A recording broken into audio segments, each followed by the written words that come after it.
Live from New England Pre-Modern News, I am Bradley Stone with the leading stories that we're following today. Bogarden's hammer has been missing since MTG Vegas, and he asks that all planeswalkers throughout the multiverse check their graveyards for this priceless artifact. Birds are on the rise in the metagame, and their spokesperson, Commander Isha, has held a press conference demanding more representation in the meta.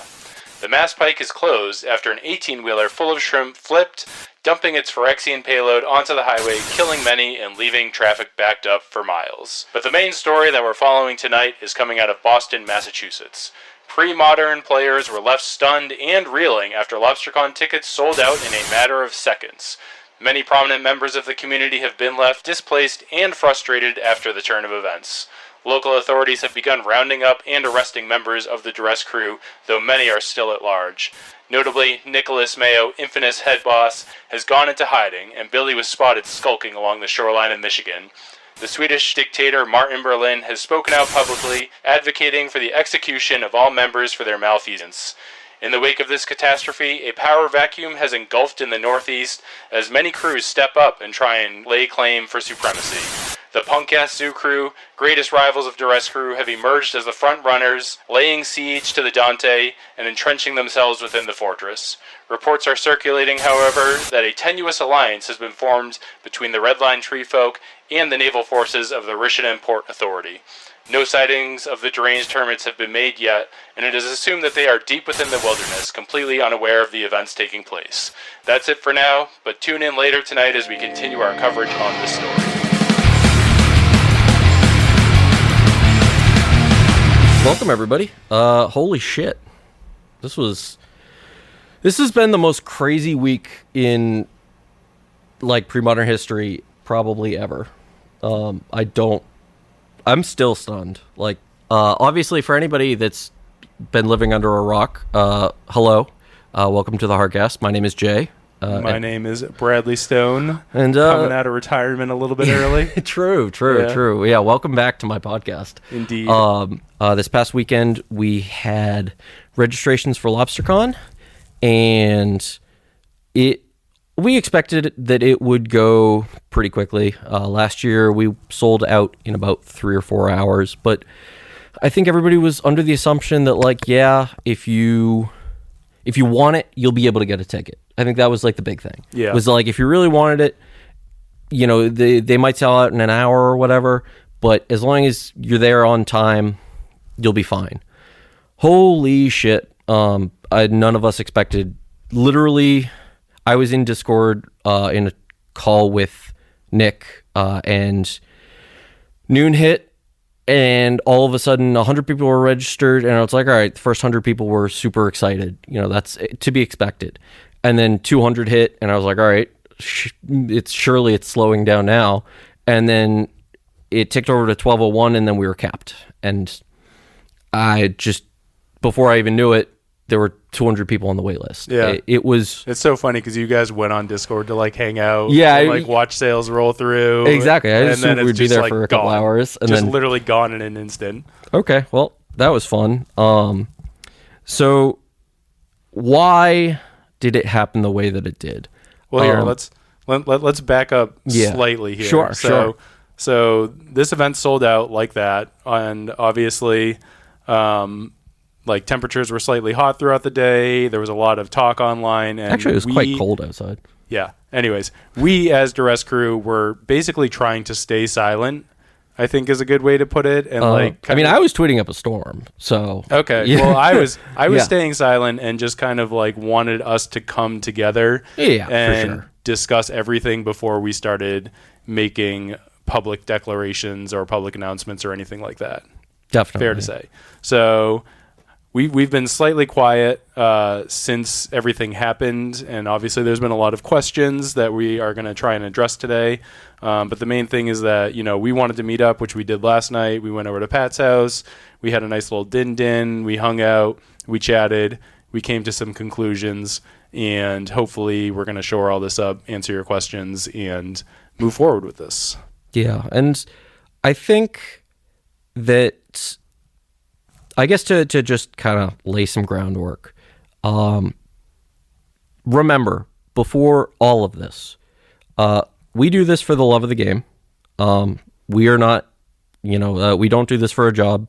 We are all volunteers that are just trying to raise some money for charity, trying to make sure that people can play some of the greatest format and have a good time.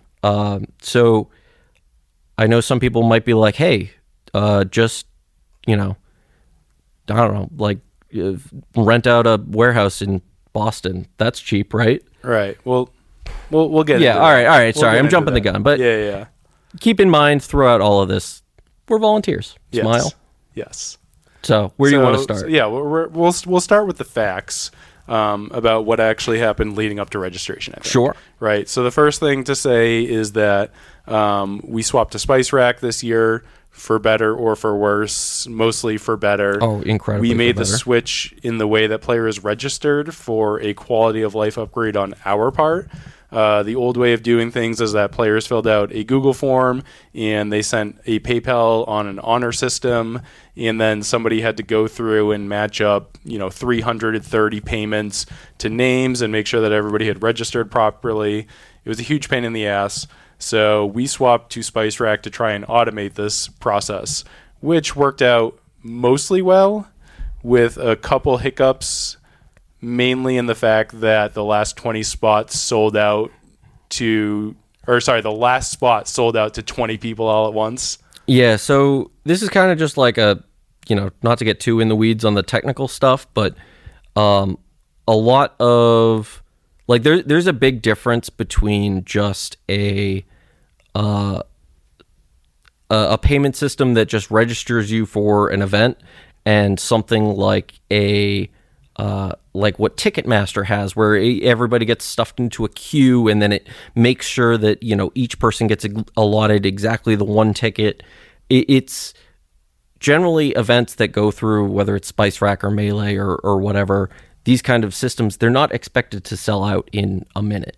Right. They're generally, something that sells out over a course of weeks or months or whatever. It's just not built for like the split second routing that needs to happen.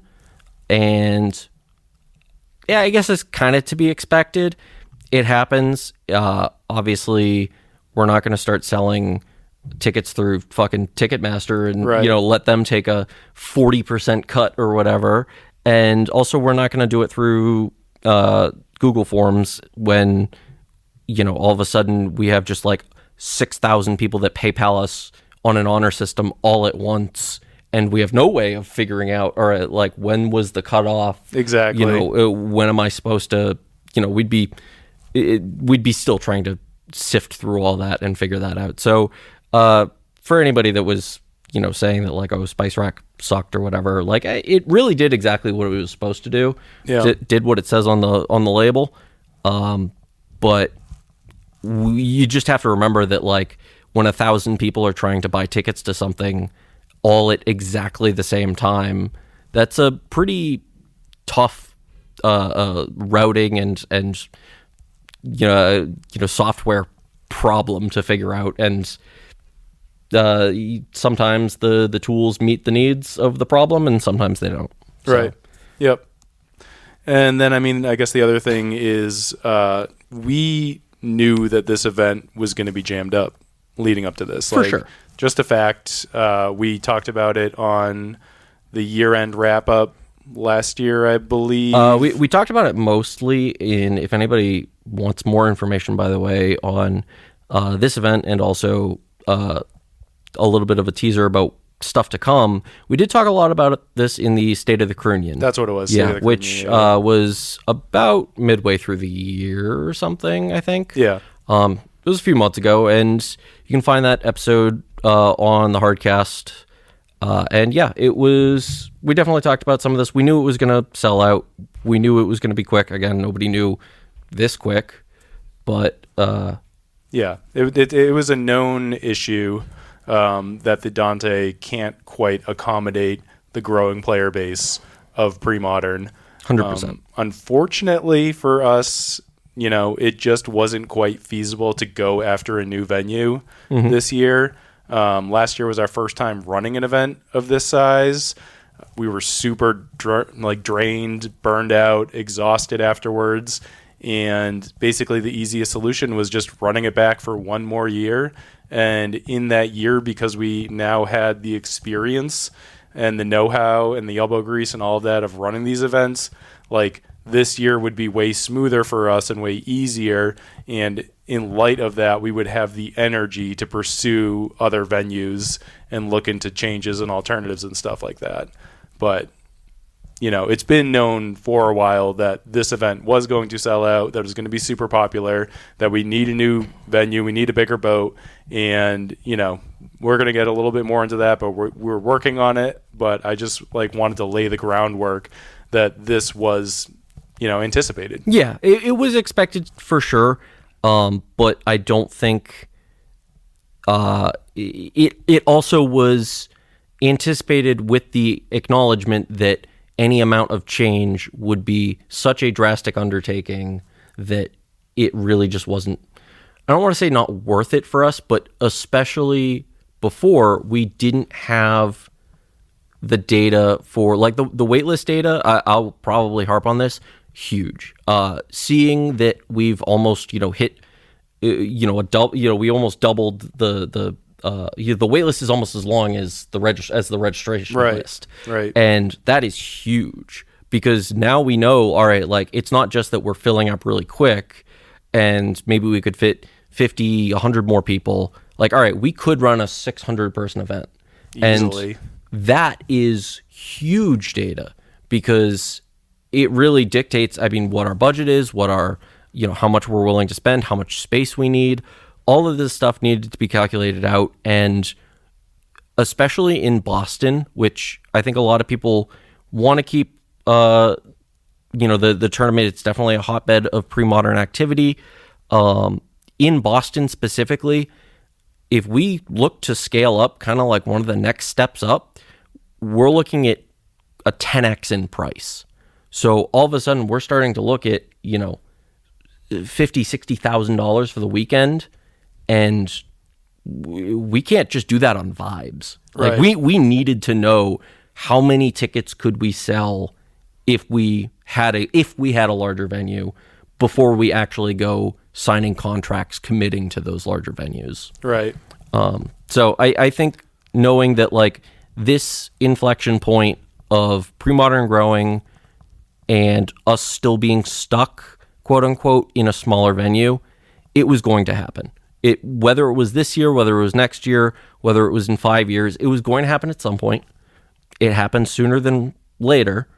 Which happened in 90 seconds. Yeah, happened in a lot less time, but I think that it was going to happen no matter what, because you can't really, you can't scale up purely on vibes, purely on just I think we're going to be able to fill this. Yeah. That's an easy way to lose a lot of money. And it's one thing, also remember, come back to it, it's one thing for a company that maybe has some amount of wiggle room, and losses kind of budgeted into their expenditures. We're doing this for free. We can't just take a $15,000 loss on renting out a venue. It doesn't work that way. All of a sudden we'd be just screwed. Yeah. So in light of this, let's talk about refunds a little bit. Sure. Yeah. So a lot of people, I guess, should first talk about the emergency cases, which are, if you're on the wait list and got charged, that was not supposed to happen. I think what basically happened was that the website saw the event as open and said, hey, you've got a spot, and kicked you over to the payment processor. And then when the payment processor completed your transaction and kicked you back, in that time period, the event filled, closed, and so Spicerack put you on the wait list, but you had already paid. Obviously, yeah, like I said, that shouldn't have happened. We are going through and we have to do some manual refunding on the back end. I'm in talks with Spicerack right now. Hopefully that should be sorted out today. If not, next couple of days. I apologize for the delays. Right. Shouldn't have happened. Luckily, it was only 30, 20 people, something in that range. Yeah. So not too bad. So refunds for other people. that have just registered for the event.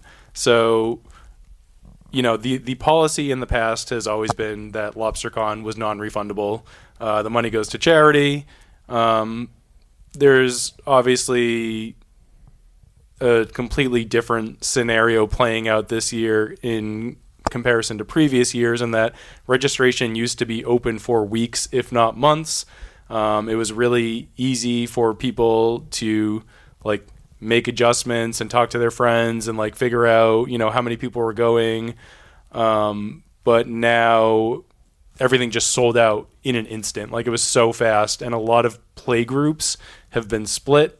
A lot of people had made arrangements with one another, 10 of us are going to go out and we're going to split an Airbnb, and now maybe 3 out of 10 people were able to get in. So I'm very sympathetic to this as somebody who's traveled a lot for events. Other of the boys in the crew are also sympathetic to this. We go out to events as well. We totally understand how, this is kind of throwing a wrench in people's plans and is not ideal. So we are going to be opening up a refund window starting when this episode comes out and going until January 16th. This is about 3.5 weeks to 4 weeks, basically a month, that people can drop from the event and just get a refund. The refund will be automatic through Spicerack, so you don't have to do anything besides hit that drop button, and you will be refunded your money, and you can get out, and we can get more people in off the wait list. The major point to consider for this is that once you drop and once you're refunded, there's no walking it back. If you decide that you want to come, you're going to be put on the wait list behind 200 people, and you likely won't be able to get in. So if you are dropping, you just need to be extremely 100% sure that is what you want to do, and do it. Yeah. Obviously, this makes sense for a lot of reasons. Like Brad said, obviously sympathetic to anybody that, maybe they got tickets and their friend that they're traveling with didn't, or whatever. But also just there's so much demand on the wait list that in the past, if you had a ticket and you were 15% to be able to go to Lobstercon, well, if there's no refunds, there's absolutely no incentive for you to pass on your ticket and then, not go, because there's a small chance you might go. And so now, though, it's if you're 15% to go, get your money back and pass on that spot to somebody who is guaranteed able to go and wants to go. I definitely want our actual tournament when Lobstercon happens to be as full as possible. We got to beat the Spaniards. And yes. Last year, we sold out, and 320 spots or whatever, that ended up dropping to day of the tournament 284. So there's a bunch of people that just, life happens. Obviously, we get it. You can't make it. The shit happens. But if you early enough, you're able to foresee, hey, it actually looks like I'm not going to be able to make it this year, or I don't want to go because my friends aren't going, or what have you. Definitely get your money back, pass on that spot to somebody else, because it makes way more sense than holding on to your ticket and just not showing up or whatever. Yeah. So let's get people in off the wait list.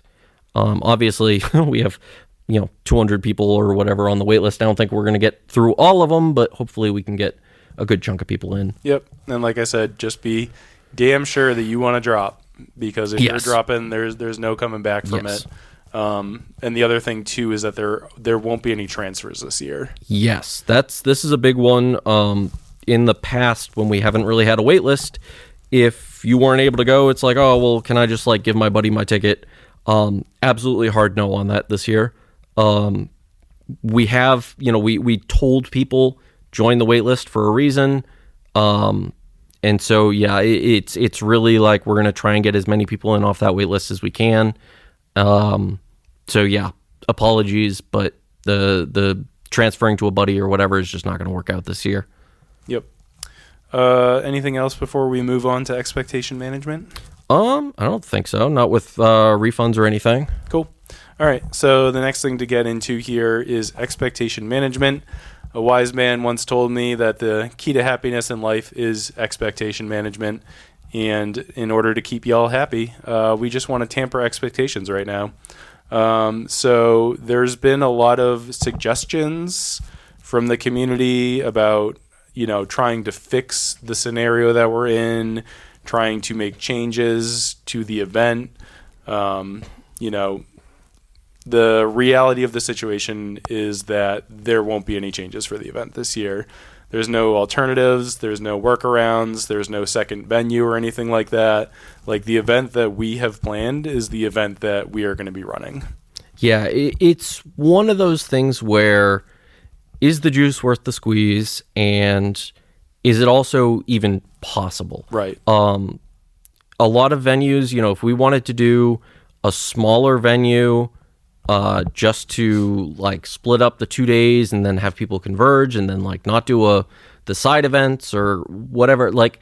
We did advertise this tournament as one thing, and to then completely 180 on that, make a bunch of changes just to try and fit in an extra 100 people or whatever.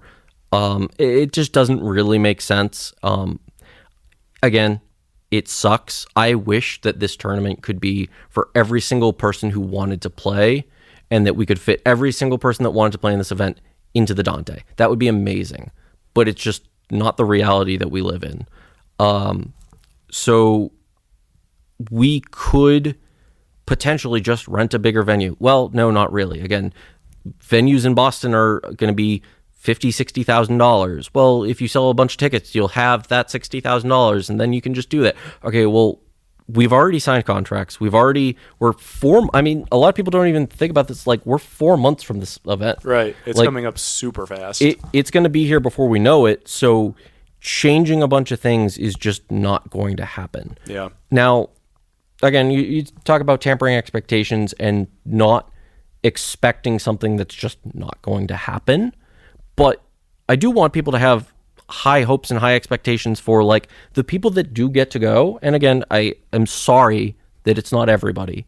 But if you do have a ticket, it's going to be a fantastic fucking time. It's going to be insane. The energy is going to be through the roof. It's going to be... So the thing that we are really focusing on, and that we've always focused on, is that making the event as good as possible.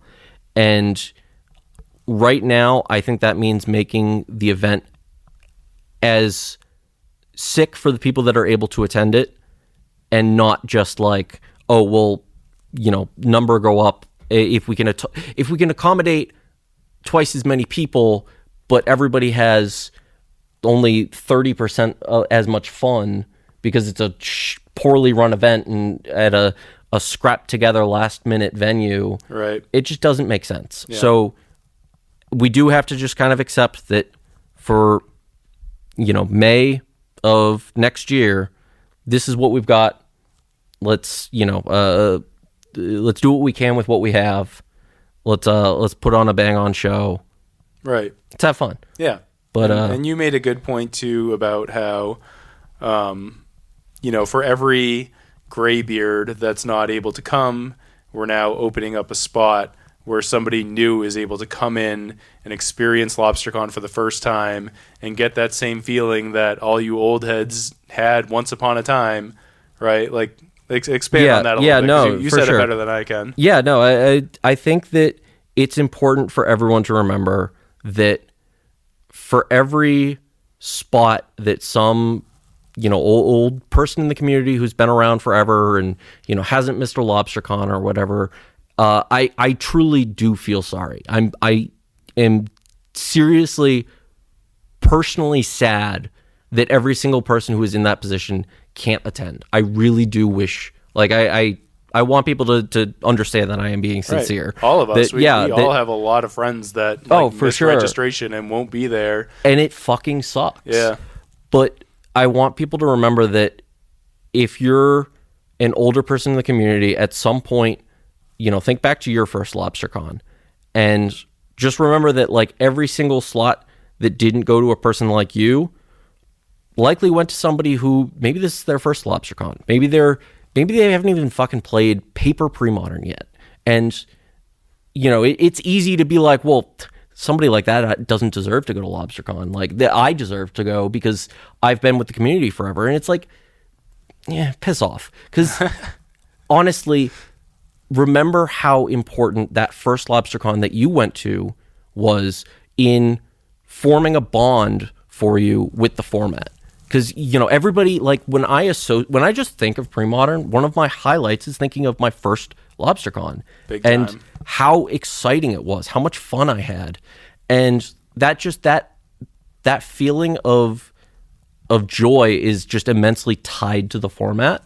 And I think every opportunity that we can have to show that to new players is an awesome thing. Absolutely. So, yes, it sucks being a longtime community member. It sucks not getting a spot. But for every longtime community member that's not there, just remember that a new player is probably getting an opportunity to have that experience. And I think that's really important. Agreed, man. And shit, if you think your LobsterCon experience is different, think about our LobsterCon experience. We don't even get to hang out and play anymore. I know. Oh my God. We all started as attendees, and now we're literally working all weekend. I think the last one, I literally just woke up at 5 a.m. each day, and then got back to the Airbnb at 10 p.m. or midnight, and just crashed and just did nothing other than huddled up in the library. Yeah, exactly. Yep. Locked away in the tower. Yes, that's me. All right. So we got through the bulk of it, I think. The main thing to talk about is basically looking forward into the future. I'm trying to think if there's any other quick hit announcements or anything I want to say. Well, we definitely got some announcements. Oh, okay. You want to do those after? But I mean, talk about the future. Yeah. Let's talk about the future a little bit. And I mean, obviously, let's just start with the big one. Going back to the venue. This is not going to be a problem in 2027. 100%. Yeah. I think for anybody that is saying this couldn't happen, this can't happen, this is just, it's unacceptable. Again, I agree. I don't think you're wrong. It's just understanding that this in some way and at some point had to happen. Right. We had to get to a point where we were too big for where we were. And because again, like I said, you can't book a $50,000 venue on Vibes. You can't book it on Vibes. Exactly. Yeah. So if we had to outgrow our previous venue, and that single year where we did was going to suck. That I could have told you that 3 years ago. Right. And we're here now, and we are living that reality right this very second. However, in the future, now that we know that the interest is there, we have some cool shit in store. Big time. I mean, we are already, as we're working on, and this is part of the reason why also I think it's not worth our time to try and scramble to fix 2026 PM, because we're in a lot of ways, we're already investing time and energy trying to plan things for whether it's the end of 2026 or into 2027. And that's where I'd much rather our time be spent. Right. Because we have some sick prospects. We have some sick ideas. Not to get too far into it, but again, we definitely talked about it a bunch in the State of the Croonian. So go back and listen to that, and maybe you'll get some sick spoilers. But this, if anybody is afraid of this is just going to become the standard for, Lobstercon or big pre-modern events, I don't think it will be. No. And this is something I guess I should preface this by saying, this is not something we've talked about amongst the crew, and so I'm just speaking as Jay right here, and don't quote me on any of this. I'm plugging my ears. Yeah, no, but that if, and I think this is a pretty reasonable take, that if this sort of energy and expansion and insane growth carries over to our regionals, this is something we haven't even really talked about, I think we would consider getting a bigger venue for the regionals. But that's like a whole other can of worms. And as of right now, I'm hoping that Like, everybody wants to go to Lobstercon. It is the big pre-modern event of the year. I'm assuming that this kind of hype is localized to this. If it spills over and we start selling out our regionals in 30 seconds or whatever, we'll definitely... Gonna get a bigger boat? Yeah, we'll have to get a bigger boat, and we'll address that issue when it happens. But as of right now, this is the reality that we live in. We can totally fix this issue going forward in the future. It's not going to be like a constant. Don't think that like, oh, every single event from here on out is going to sell out in a minute and I'll never be able to play pre-modern. Absolutely not true. Yeah. We are going to do our damnedest to make sure that everybody gets to play this format. Yep. And there's some cool benefits that even come with new venues, like playing on Sunday. That is true. That's a nice that is true. Luxury right there. Yeah, we don't have to, block out mass from our schedules. Right. So yeah, there's a bunch of cool stuff. God, I was so jealous of. Did you see from the Four Seasons Eternal Weekend Europe? Apparently, like the food was fucking banger. Yeah, they had like 6 food trucks outside. Yeah, and you just like went up to one central hub, placed your order, and then got to go pick it up at was the that food how truck. it worked? Yeah, that's so sick. Yeah, I just saw everybody talking about like, oh, this is like some of the best like food I've had. Like, never mind like convention food, right? But like that this is like top tier food. Yeah, there's a lot of inspiration that I've been drawing on from events like that, and lots of things that I've been thinking about for the following year when we do expand this and go bigger. So yeah. I'm excited. I'm really excited for the future and what it holds and what we can do. I think there's so many cool things that we can do. And this is one of the things that I encourage people in the community to, like, if you see something in another tournament or maybe you play another card game, maybe you're like, oh, in Fab or Riftbound or whatever, like, oh, they do this really cool thing, like, let us know. Yeah. Like, tell us, because I think that's super cool, and let us know where the Italian food trucks are. Yeah, so we can rent them. Hell yeah, yeah. So I mean, I think that's pretty much it for looking forward into the future. Obviously, we can only do so much in regard to that because we are planning this other event happening in 2026 right now. 2026, it's going to be insane. It's going to be amazing. The energy is going to be through the roof. The building's going to be freaking packed. Oh, yeah. Lots of good stuff coming up. And one other thing that I just want to plug about that if you are somebody who's big in the community or not, and you're just somebody who's getting into pre-modern and you're not going to be able to make it to Lobstercon, remember, we are going to have Twitch streaming coverage the whole weekend, and it's going to be fucking amazing. Yep. I'm planning so many things.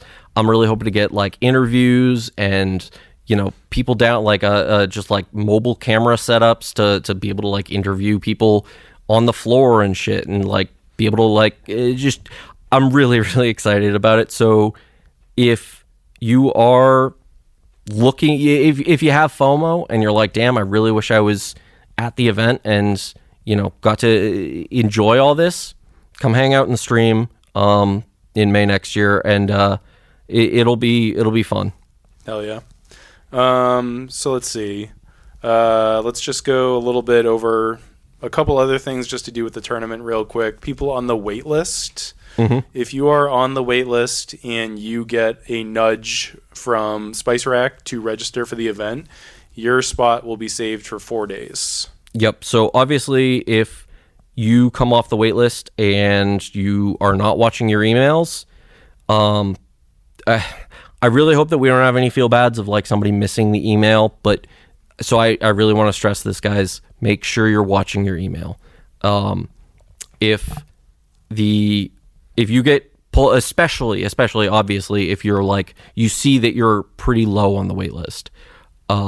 Because if you get pulled off the wait list and we send you an invitation to pay and register, and then we don't hear from you for 5, 6, 7 days or whatever, like, we're not going to be able to save your spot. Right. So it's just going to automatically, I think we're going to have it set up so like after 4 days, you just get dropped off the wait list and it's going to go to the next person. Right.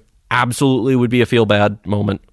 It would fucking suck, which is why you need to watch your emails. Yep. And I'll give the dates right now. It's going to be December 18th to January 16th that this window is open for refunds and that players on the waitlist can expect to get a nudge from Spicerack for registering. The other thing that we want to plug for people that are attending and have already registered and all that, check out the hotel link in the announcement page. We have a block reserved. The rates this year are absolutely insane. They're so good. It's so cheap. Definitely much better than the past. Yeah, so the rooms are so cheap. Like we're staying in an Airbnb and we're basically paying the same price as what it would cost to split a hotel room with one other person. Yeah. So, do you remember what the price was? I think it was it's like $299 a night, right? Yeah. I think it's under $300 for sure. And it's not that bad. And the rooms are nice. So definitely, if you're looking, and obviously, if you have a huge group, the Airbnbs generally are pretty decent, although they are fucking expensive. But they get snagged up quick. Yep. So definitely recommend the hotel block. It's super close to the venue as well. I Very stayed in it close. for the first time for Old School this past year. It's literally a 5-minute walk from the Dante. Is it that same one that I thought it was a different one than the one they used for Old School? Don't quote me on it. Yeah, but I think either way, they're both there's like 2 Marriotts that are like both 2 minutes from the venue. So either way, it is very close. Yep. What else do we have? I guess going forward after the refund window is when we will begin rolling out emails for side event registration, plus the form for proxies. So we're going to let this whole refund window run its course, get people dropped, new people in, whatever. Once that is over, then we will begin sending out emails for the side events. I guess there was a bug in Spicerack where it didn't prompt players to sign up for the side event that they wanted. It should have asked people like which side event do you prefer to play in, but it didn't, so that's fine. We'll figure it out. But yeah, so again, keep an eye on your email. This one a little bit less important if you're already registered, but still important. Yep. And pretty sick for the players that are signed up as the proxies this year. Yes. We are allowing 4 proxies so you can play up to 4 proxies between the Fetch Land event and the Unchained event. And we're going to be printing those out ourselves. So you're going to have a form that's going to be sent to you. You get to choose the card that you want, 4 copies of it. So a nice little memento for everybody that is coming to the tournament, nice little souvenir, and they're going to look beautiful. So yeah, I'm excited about that. Yeah, and just a little bit, more of an incentive to get people to experiment around with, so especially for Unchained, that was the big one that we talked about previously, that we want people to play around with these cool banned cards, but not all of them are feasible for nobody's expected to go get 4 Yogwill right for a single tournament. So it just doesn't make sense. And some people rightfully pointed out, hey, why are you going to allow proxies for those cards but not for these cards? And honestly, fair. So we decided to kind of roll that whole proxy into this is going to be the kind of like the swag that we give out, like the door prize is part of it. Yeah. So we're handing out door prizes. All right. Too, so door prizes as well, but these are part of the door prize swag. Everybody's going to get their playset of whatever card they choose. So yeah, if you're playing whatever banned card or you're playing one of the fetch lands, we got you all set, so you don't need to go out and buy those cards. Yep. Next up, artists. Hopefully we are going to have some announcements right around the corner for y'all in regards to artists. It's been really tough to schedule this year because there's a MagicCon going on the same weekend. Yeah. So a lot of artists that had expressed interest or said that they were willing to come kind of had to renege because they are already attending the MagicCon event. Whatever, fair enough. We have a couple really prominent artists who are right on the cusp of coming, and then a lot more emails have been sent out, invitations sent out, so we should hopefully have some more announcements on that end real soon. Do you want to? You are locked on 2, right? We're locked on one right now. Locked on one? Yeah. Okay. Donato Giancola Hell is yeah. the first artist to fully commit, say yes, he will be there. Go check out his stuff on Scryfall. Order any cards that you want to get signed. Hell yeah. He's done some bangers. His art is beautiful. And I think that pretty much wraps it up. I guess the last thing to say is that, as always, Lobstercon can, like, the only people that are able to come to Lobstercon are the attendees.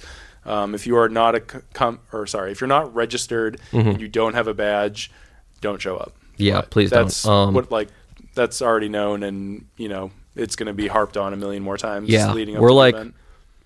likely already busting up against the fire code cap for the building. Oh yeah, so that building is packed beyond. If we have people that are coming in just being like, "Oh, I'm just going to mill around" or whatever, it's going to get way out of hand way too quick. We would love to have you there. Obviously, we would love to have more people there, but that is just the reality of the situation.